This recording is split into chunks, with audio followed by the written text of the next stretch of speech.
మన జీవితాలలో కూడా దేవుడు ఒక ముళ్ళు పెడతాడు. మీకు ఎప్పుడైనా పెట్టాడు ఆ ముళ్ళు కొంతమంది మనుషులు అవ్వచ్చు. ఒక్కొక్క భార్య అంటది, మా ఆయనే నా పెద్ద ముళ్ళండి. దేవుళ్ళో ఎదగకుండా, దేవుళ్ళో ఆనందించకుండా పక్క నుండి గుచ్చుతా ఉంటాడు, బాధిస్తూ ఉంటాడు, మందిరానికి వెళ్తే తిడతా ఉంటాడు, ప్రార్థన చేస్తే కొడతా ఉంటాడు, కన్నీటి ప్రార్థన చేయడానికి ఒప్పుకోడు, ఉపవాసం ఉండడానికి ఒప్పుకోడు, దేవుని సన్నిధికి వెళ్ళొస్తే పెద్ద గొడవ చేస్తూ ఉంటాడు.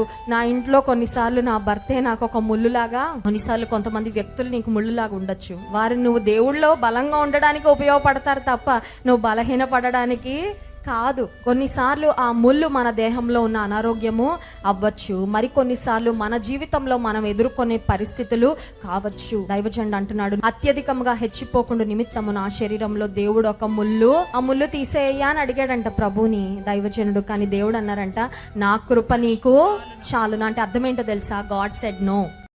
కొన్నిసార్లు మన జీవితాలలో కూడా దేవుడు ఒక ముళ్ళు పెడతాడు. మీకు ఎప్పుడైనా పెట్టాడా?